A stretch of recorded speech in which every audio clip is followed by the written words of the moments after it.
The year was 1954, and the roads outside Rutherford County, Tennessee, were little more than dirt and dust. The sun baked the ground until it cracked, and the smell of dry grass and rust lingered in the air. Elias and Martha Granger drove down the long winding path in their pale blue Chevy truck, the kind that rattled every time it hit a stone. They didn't speak much on the drive. The map between them fluttered from the breeze, slipping through the cracked window. They were moving toward a new beginning, or at least, that's what Elias liked to believe. After years of struggling to make ends meet in Nashville, he'd jumped at the offer of cheap land, a place called the Granger Farm, abandoned for decades. The realtor had smiled too wide when he told Elias the price. "Good soil," he'd said, "always gives back what you put in." When they arrived, the house looked like something out of a forgotten photograph. The white paint was long gone, leaving wood grey and splintered. The windows were dusty and opaque, and the porch sagged like it was tired of standing. Beyond the house stretched acres of farmland, endless waves of tall, whispering corn. A faint wind brushed through it, and for a moment, the sound almost resembled a sigh. Martha stepped out first, adjusting her sun hat. "Feels lonely out here," she said softly. Elias smiled, though it didn't reach his eyes. "That's the point, isn't it? Peace and quiet." But there was no peace in the air. The silence felt thick, as though the land itself was listening. The crows sitting on the fence didn't move, even as the truck door slammed shut. Their dark eyes followed the couple as they carried boxes into the house. Inside, the air was stale. Old wood, dust, and something faintly metallic. Elias set down the first box, then froze. Beneath his boots, the floorboards gave a long, slow creak, and something like a sigh echoed from beneath them. He glanced at Martha. She had heard it too. "It's just the house settling," he muttered, though the words sounded hollow. They worked all day. The house came alive in small ways. A kettle on the stove, curtains drawn, furniture cleaned of cobwebs, but the air never lightened. As the sun dipped behind the fields, the farmhouse took on a strange orange glow, as though the earth itself was on fire beneath it. After dinner, they sat on the porch, watching the horizon. The wind had stopped. Even the crows were gone. Martha rubbed her arms. "Do you hear that?" Elias frowned. "Hear what?" She hesitated. "Nothing. That's just it. No crickets, no frogs. Nothing." Night swallowed the farm. The moon was high when Martha woke to the sound of scratching. Not the scurry of a mouse, but something dragging along the walls. She lay still, holding her breath. The sound shifted, moved beneath the floorboards, slow and heavy, like something crawling. "Elias," she whispered. He stirred, half asleep. "Probably a raccoon. It's under the floor." He didn't answer. The sound faded, leaving the air painfully quiet. By morning, Martha's unease had grown roots. She avoided the corners of the house where the shadows lingered too long. Elias tried to focus on fixing the barn, though the wood there seemed to hum under his hammer strikes. When he opened an old cabinet, he found a leather-bound book eaten through by mold, pages filled with messy handwriting, and what looked like diagrams of hands and roots intertwining. In another corner, a pile of bones sat arranged in a perfect circle. Animal maybe, though some looked unsettlingly human. He told himself it was just old superstition. Farmers had their rituals. That evening, they had corn stew for dinner. Martha took one bite and put down her spoon. "It tastes wrong," she said quietly. Elias frowned. "You boiled it too long." She shook her head. "No, it tastes like metal." Elias tasted it and paused. There was something faint beneath the flavor, like rust or blood. He forced a laugh and pushed the bowl away. "We'll eat from town tomorrow." After she went to bed, he sat by the window, staring out at the fields. The moonlight rippled across the corn like a silver tide. But then he noticed it. The stalks were moving, swaying gently, even though there was no wind. His throat went dry. The movement wasn't random. It was rhythmic, almost like breathing. He went outside, stepping barefoot into the dirt. The soil was warm, not the day's heat. It was deeper than that, pulsing faintly against his skin. The corn leaned toward him as if aware of his presence. Somewhere among the rows, something shifted, and he heard a faint, wet sound, like roots tearing free from the earth. He backed away slowly, eyes locked on the field. Nothing moved now. It stood perfectly still, tall and silent. The next morning, Elias found footprints near the porch, large, deep impressions, shaped almost like hooves, but with too many edges. They started near the corn and ended halfway across the yard, as though whatever made them had vanished into the air. When he showed Martha, she stared at them a long time. Maybe deer. Elias nodded without conviction. Maybe. They didn't talk much that day. The air grew heavy, pressing down on the farmhouse like a storm that never came. At night, the walls creaked and whispered. Sometimes, Elias thought he heard voices. His name murmured from somewhere inside the walls, soft and coaxing. When he tried to follow the sound, it stopped just before he reached it. Martha began to wake before dawn, staring out the window toward the fields. Her eyes looked hollow, as though she hadn't slept in days. When Elias asked what she saw, she only said, "They're moving." The field had grown thicker, darker somehow. The corn shimmered faintly under the sun, veins running through each stalk, like something alive. When Elias touched one, it felt warm, soft, almost like skin. He wiped his hand on his jeans, heart pounding. Later that afternoon, he went back to the barn to check the tools. The circle of bones he'd thrown aside was back, perfectly arranged again. In the center of it, something glistened. A small tooth, freshly wet. He backed away slowly.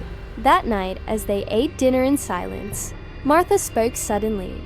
"Elias," she said, not looking up. "Do you ever feel like it's watching us?" He stared at her. "What is?" "The field." He wanted to tell her she was imagining things, but the words wouldn't come. The silence between them thickened, filling the room like fog. When they went to bed, the wind began to howl for the first time in days. Elias closed his eyes, trying to ignore the sound, but beneath the roar of the wind, he heard something else, a slow, deep exhale, rising from the ground itself. The house seemed to breathe, and outside, beneath the moonlight, the corn swayed again, slowly, rhythmically, as though the earth below it was alive and waiting. 3 days passed, and the air around the farmhouse grew thicker, heavier, as if the whole land were holding its breath. Elias barely ate, barely slept. He wandered from room to room, his hands shaking, his eyes sunken and hollow. The house creaked with every step, and sometimes, when he was too tired to move, he swore the sound wasn't just wood, but something breathing beneath the floorboards. The field outside was greener than it had any right to be. After weeks without rain, the corn still shimmered, as if it had been fed from something deeper than water. The smell had changed, too, sweet, almost like honey mixed with iron. On the 4th morning, a truck rattled down the old dirt road, coughing black smoke. An old farmer stepped out, thin and stooped, wearing a hat so weathered, it looked like part of his skin. Elias recognized him from the town store. The man didn't smile. He just stood at the edge of the porch, staring at the field with eyes that didn't blink. "You bought this land," the man said, voice raspy like gravel. Elias nodded slowly. "We did. You knew the folks before us?" The old man spat tobacco into the dirt. "Knew 'em, and I know what's buried here." His eyes shifted toward the corn, which swayed gently, even though there wasn't a hint of wind. "This field don't grow from sunlight, son. It grows from what it's fed."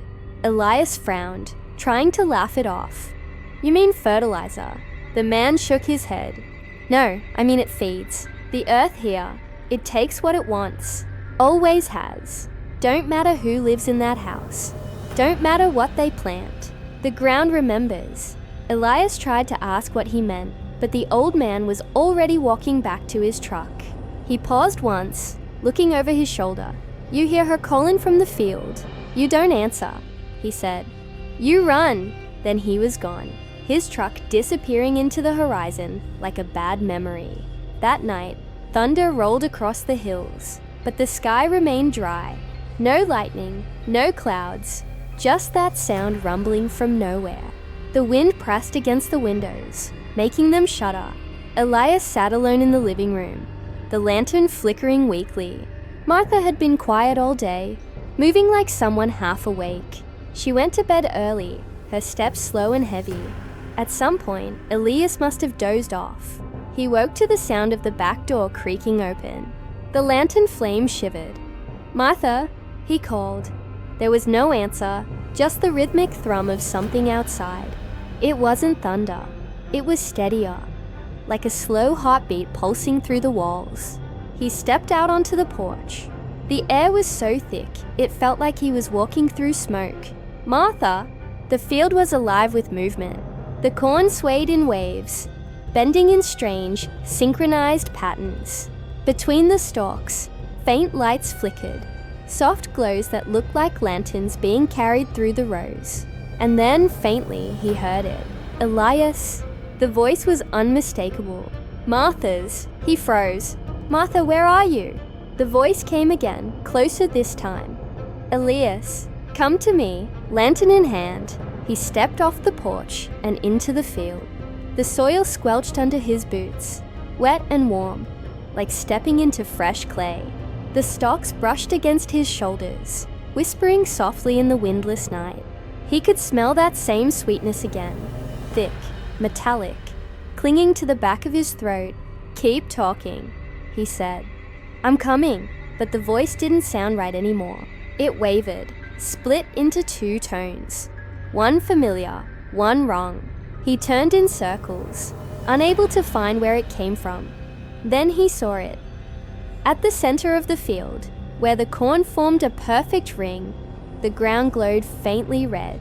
Something was pulsing beneath the soil, slow and alive.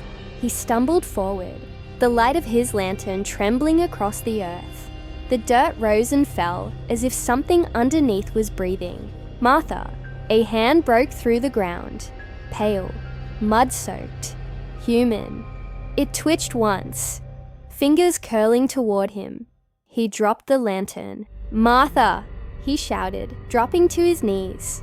He began clawing at the dirt, pulling it away with trembling hands. "I'm here. I'll get you out." The hand moved again, but this time another appeared beside it, and another.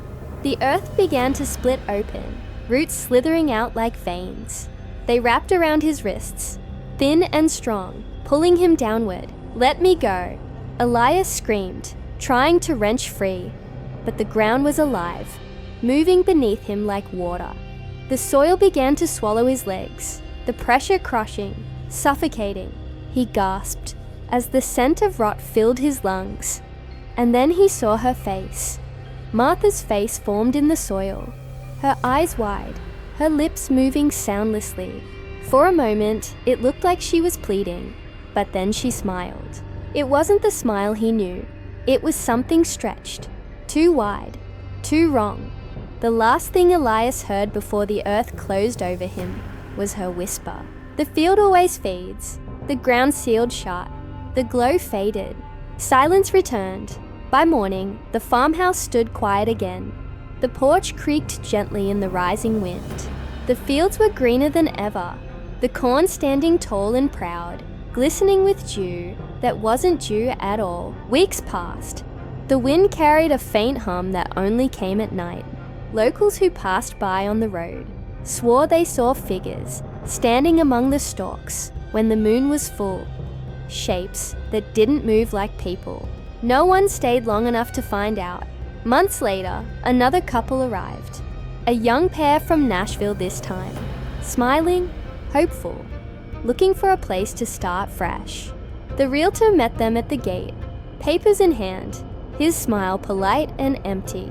"The land's been vacant a while," he said. "Good soil here, never goes bad." always gives back what you put in. The woman looked across the field. It's beautiful, she said. So green. Her husband nodded. Feels alive. The realtor's eyes flickered briefly toward the ground. It is, he said softly, almost to himself. That night, the couple unpacked their things as the sun set over the horizon. The air was thick and golden.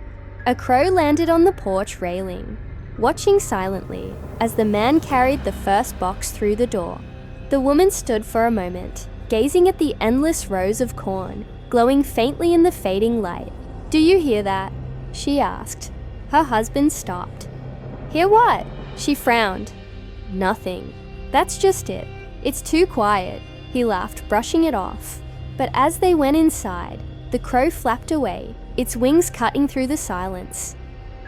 In the dark, the soil stirred once, as though taking a breath. The corn swayed gently, though there was no wind, and beneath it all, in the earth's deep black heart, something waited. Ancient, hungry, and patient. It had been fed before. It would feed again. The house lights flickered once, then steadied. A faint, rhythmic pulse echoed from under the ground, slow, steady, content. The field was full, for now. Please like and subscribe channel Fear Frequency for more horror stories. Thank you.